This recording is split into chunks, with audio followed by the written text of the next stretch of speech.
Part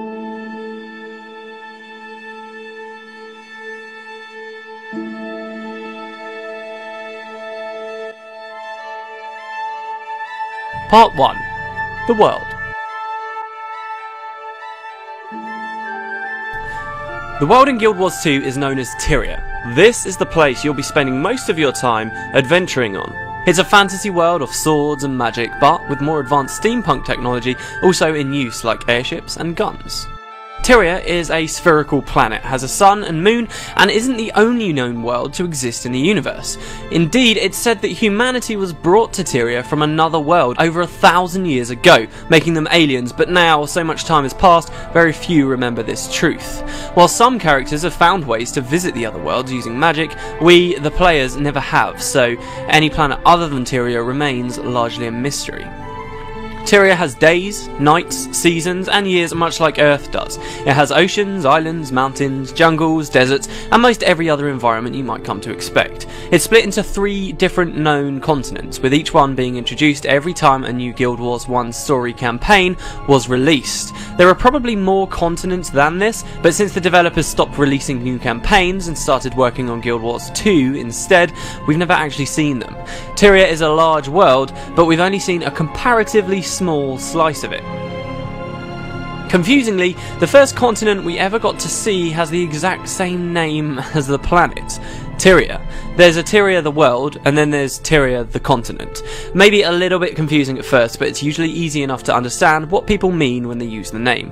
Tyria, the continent, is the largest continent in the game. It's home to many lands, races, and environments, and it's also the place where the story, before expansions are released, takes place in Guild Wars 2. To the south of Tyria is a continent called Elona. It's known by the men who live there as the Land of the Golden Sun, a hot, tropical place of African influence. It's split into 3 human nations, Istan, Vabi, and Korna, which span what inhabitable land they can. But there's one place in all of Elona where humanity cannot live, the Desolation. This sulphurous wasteland acts as a barrier between Elona and Tyria to the north, killing those who attempt to pass through it. In recent years, an undead lich has conquered all of Elona, causing contact with the people of this continent to become largely cut off. Even further south of Elona, far across the unending ocean, is another land. This is Cantha, the Dragon Empire. Cantha has a distinct Chinese or East Asian resemblance and can be split into 4 main regions. We've got Xingjie Island, Kaineng City, the Echovald Forest, and the Jade Sea.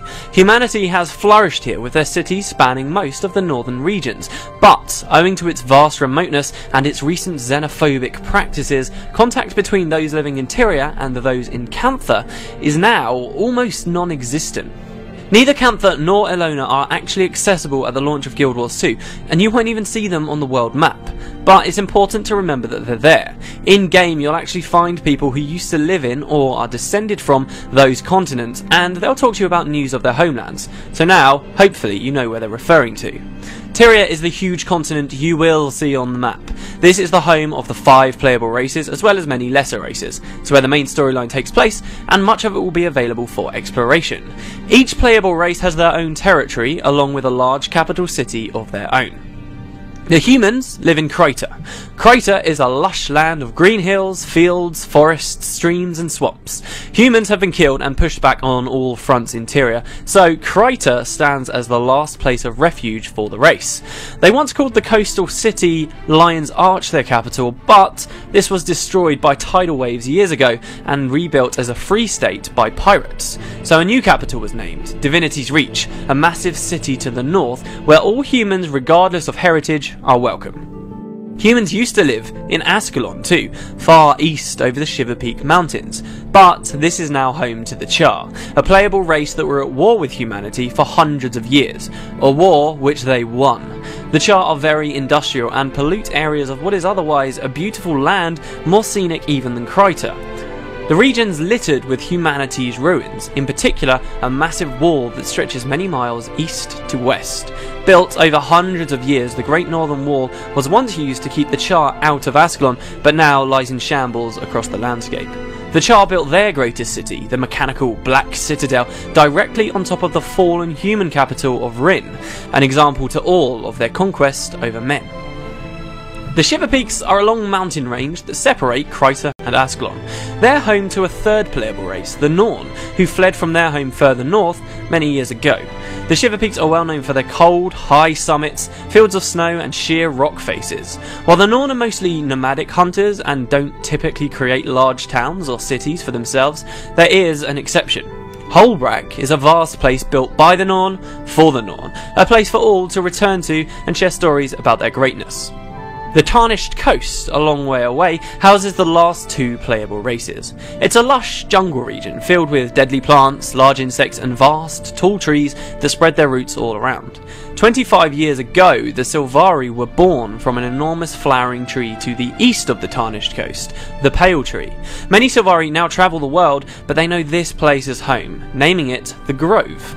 To the west are the Asura, who have built a floating pyramid among the jungle trees called Ratasum. Here, the Asura have spent much time creating magical buildings and golems, with little thought towards how they've affected the jungle around them. So that's the 5 playable races, but aside from these guys and their territories, there are also many more areas in Tyria to be explored, though perhaps not all of them will be there at the launch of the game. North of the Tarnished Coast is the Maguma Wastes, a region once as thick with jungle as the Tarnished Coast itself, but now dried up and transformed to a land of red cliffs, cracked earth and dust. North of Kryta lie the Verdant Forests and the Isles of Janthir, which could be potential homelands for the Messart, a race of evil spellcasters from Guild Wars 1 that had a big role in the original game. Then there's the Crystal Desert, once barren but now finding new life since the river Elon began to flow over its dunes. There's the Delgamore Front, a remote part of the Shiver Peaks once inhabited by the now extinct dwarves, and the Fire Island Chain, a string of active volcanic islands where the first game ended. Lastly, we've got the Blood Legion homelands, where the Char lived before retaking Ascalon when they were at war, and the far Shiver Peaks, original homeland of the Norn, before they were forced to flee south. But flee from what? Tyria has recently been thrown into turmoil because 5 great dragons have awoken, devastating the landscape and killing, or corrupting, everything they can. These elder dragons have had a significant impact on the geography of the continent. The Norn lived in the far Shiver Peaks until Jormag, the elder dragon of ice, awoke and began to rampage across the icy climes. So significant was the damage he caused that entire inland seas formed where mountaintops once stood, and the Norn were forced south to safety. Another example of the dragon's powers can be seen in eastern Ascalon. A great scar of crystal cuts into the land from north to south. The Brand. It was created when an elder dragon woke up and flew south. As it travelled, everything beneath its flight path was instantly transformed to crystal, leaving behind a long, dark scar. Maybe the greatest change, though, was in the lands of Or, which had long ago been sunk to the ocean bed. Zaitan, the elder dragon of the undead, raised the entire nation back above the surface, claiming the once sunken cities and lands as his own territory. So much earth and water was displaced from this violent movement that a series of tidal waves shred through the coastal areas of Kryta and the Tarnished Coast, transforming the landscape even more. The races of Tyria have, despite the odds, survived these numerous disasters, and it's your job, when you get in game, to, starting with Zaitan, stop the Elder Dragons from destroying anything else.